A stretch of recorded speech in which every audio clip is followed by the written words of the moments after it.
Seemingly out of nowhere, Gaijin has announced a complete redo of the naval tree layouts. There's a lot of speculation regarding them, though keep in mind, very little is confirmed. This is mostly discussion and speculation, as it's very hard to get more concrete information until dev servers and the full release. One thing that's worth noting is that tons of new ships were shown. I won't be going over those yet since there's a dev stream tomorrow, which probably means there's a dev server, so I can cover them in a lot more depth tomorrow. The one thing I'm going to draw particular attention to is, an Alaska.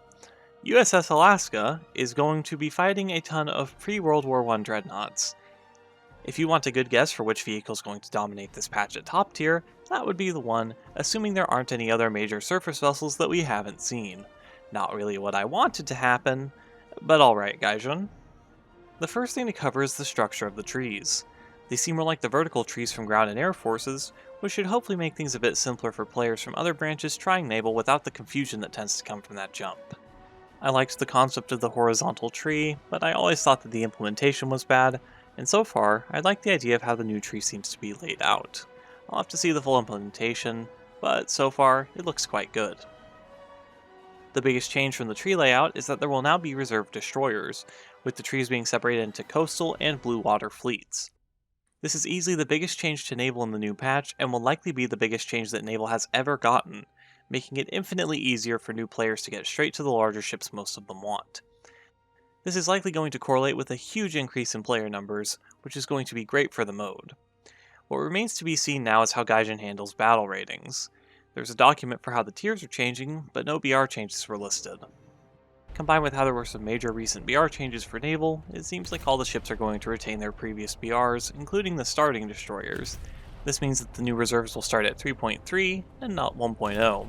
The other way would be setting every single line to start at 1.0, however I don't think that would work for balance. A Frunes and a G5 can't fight on equal terms, so it makes sense for Gaijin to retain the older BRs, regardless of tier and tree layout. We'll have to wait for the first dev server to see, of course. Another huge change is a major increase to Naval Rewards, which has been long overdue. This should again increase the size of the Naval player base, since the economy was the worst aspect of it previously.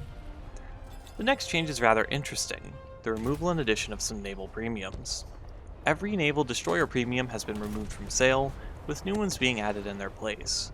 Most of these are simple rank 1 250 GE destroyers that aren't really worth noting. The two exceptions are DD-362 and the Class J Leader. DD-362 is USS Moffett, which can either come in its standard 8 5-inch 38 caliber loadout, or in a later 6 5-inch 38 caliber loadout with more AA. Probably the latter. The Class J should be pretty similar to the N class that's already in-game. All of these seem alright, though I'm hoping that a few more premiums come. There's a lot more potential for them now, and most of the new ones aren't really anything special. Most countries will need replacements for the removed destroyers too. One last minor thing in the dev log is that the PR-35 got absolutely hosed for research and purchase cost, going up to 520,000. If you already have it, this shouldn't change anything, but for people who put it off, it's going to take a lot longer to unlock. As for the overall changes listed in this dev blog, I'm mostly positive on it.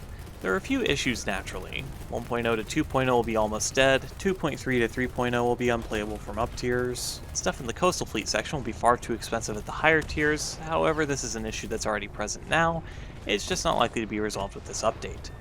Most objectives are still designed for PT boats, so hopefully we get some changes to objectives and maps that suit the new, increased number of larger vessels. As a content creator, swaths of my old content have been made obsolete, which is expected, but still a little frustrating. Of course, much of this remains to be seen.